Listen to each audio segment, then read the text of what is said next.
Here's a couple of fast and easy tips to make your bass sounds hit harder. We're going to do this in Serum, but you could follow along in really anything you could sound design on. Vital's a great choice as well because it's free. But for the sake of this, let's start with a very basic bass sound, this just being a sine wave. So we'll put it on a nice rumbly note like an F. Down here. Great. Now if you're listening on a phone, chances are you can't hear that. And if you have like a lower end headset or something, you probably can't hear much happening. This is the first thing I want to talk about. Sounds that go this low on the frequency spectrum aren't going to be audible on a lot of systems, so like phone speakers, cheap headsets, they're not really going to be able to replicate something like that. But you still want to hit this note because it's a note that would, like, say, for example, sound good in the club. So our first tip is adding additional harmonics to make things more audible on different systems. On oscillator B, we're going to add another sine wave, but we're going to take out that low one because that's what we already have. And we're going to draw in a couple of things for like 2, 3, 4, and check out already what this does. You see, there's a lot more happening. It sounds good, and there's a lot more like audible things on the frequency spectrum. You could take it a step further, go all the way up here. Don't think we want that, but like you could do something like this. See how we have more happening way up here. And that means if you listen to this on phone speakers, it's going to be audible.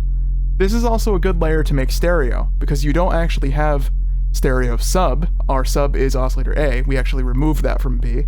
So this is a cool way to get like really cool, impactful stereo basses at the same time. The second thing would be to add a little kind of transient to the beginning of each hit. This is done by doing a pitch fall, which you could do with any LFO, like so. Drag it onto coarse pitch and make it go like that. And then set it to envelope mode and just draw a little shape like this. This adds like an 808 punch sort of, so listen to this. Let's make it more dramatic. Gives your bass a lot of punch, fast and easy. From there, try distorting that, should add a lot of grit, and also additional harmonics, so it's more audible on different systems. That's starting to sound cool. Go for something more mono like that, that's kind of awesome. You could also mess with, over here, different warp modes. I think if you add some sync to this, it might sound really cool.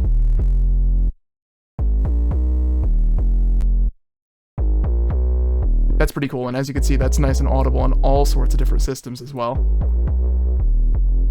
And it's getting a lot of crunch and grit, which is exactly what we want. You can also add some noise. Now suddenly it's a full spectrum bass sound. There's your sub, there's some stuff happening in the low mids region, and there's noise layers that's being distorted with everything. Get a lot of crunch that way. Those are just a few of my tips to get more impactful and heavy hitting bass sounds. Like and subscribe for more music production tips like this. Thank you for watching.